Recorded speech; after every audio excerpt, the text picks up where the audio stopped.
Hi, my name's Jonathan Hicks, and this evening I'm joined by... Peter. Chantal. And Steve. And we've just finished playing Tzolk'in, but this time we've played with the Tribes and Prophecies expansion. So I'm going to assume you already know how to play Tzolk'in. Here it is in all its glory. I've done another video for that, so you can go and watch that one if you want to. But here we're just going to talk about the extra bits that this expansion adds. So first of all, you get these sort of special powers. Now you get 2 of these tiles to choose from at the start of the game. There's quite a lot of them. So you can see each of us has picked a different tile, and they give you some kind of special ability during the game. So my tile makes it cheaper for me to go up on these technology tracks, and when I get to the end of one of these technology tracks, instead of just taking the bonus at the end of the track I got to, I can actually take the bonus at the end of any track, so that was pretty handy. Peter's special ability, he can trade in a resource for food once per turn. Chantal got some extra, she got 1 extra starting tile. At the start of the game you get 4 tiles, which are sort of randomly drawn, and you have to pick 2 of them, but she can pick 3 of them, although she does start off 1 lower down on the temple track for that. And Steve's was hilarious because he is effectively allowed to borrow resources from the bank.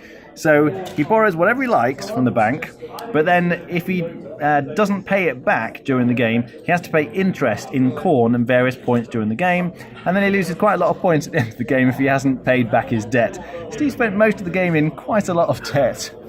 The other big thing then the expansion adds is this board over here, which relates to the 4 phases of the game. So remember, you're spinning the wheel round, so each phase of each section of the game is kind of in a quarter. So you've got 4 quarters of the game. For the first quarter of the game, nothing happens, you get time to warm up. But then for the next 3 quarters, you have a different special effect taking place. And in each effect, each quarter, there's usually a cost. So in this case, whenever you get corn, remember you're getting food from this track here, you have to pay an extra corn, but then at the end of that phase, you're getting victory points depending on how many of these corn tiles you manage to pick up. And if you don't get enough, you'll actually lose. That's -5 victory points there.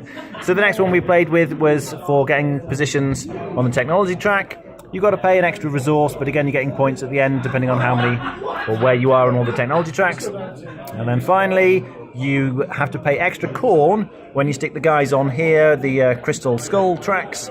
But the number of people you have at the end will score you points. And these tiles are randomized. You're picking from quite a large selection. So you've got various things to add to the strategy, different directions you can take, as well as you can try and customize your strategy according to the special power you started with. All right, what do we think? The thing you didn't mention was the also had 5 players instead of 4. Oh, yeah. I would say that it's an essential once you know how to play the game, because it adds such a variance to the game that a standard playthrough as you would normally do to try and win is kind of messed up. So in this particular game with the corn, it's a case of if you don't go that route, you're going to lose points, and if you do go that route, you're kind of going off what your original plans were in terms of how you play the game. I think it's really, really good. I own the game myself, and it's definitely a consideration of actually buying the expansion. So I think it's really, really good. Okay, Chantal? What I really like about the expansion is the fact that it's not making it a lot heavier. It's actually giving some variety to the game. The powers are quite balanced, even though they are very, very different. The idea is that with each power comes some really bad stuff as well that you need to really juggle well. So it's quite nice to have these for variety's sake rather than adding some layers of difficulties. Steve?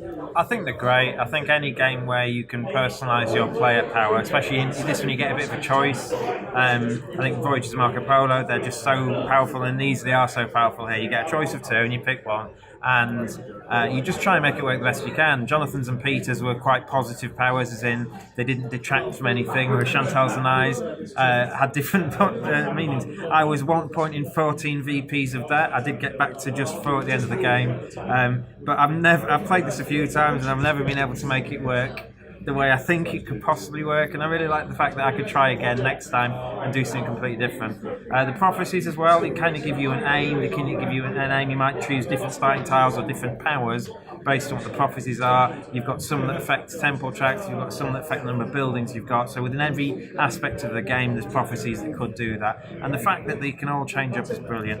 I wouldn't ever play the expansion with people who hadn't played before, but I would always suggest it if they had. Rating out of 10?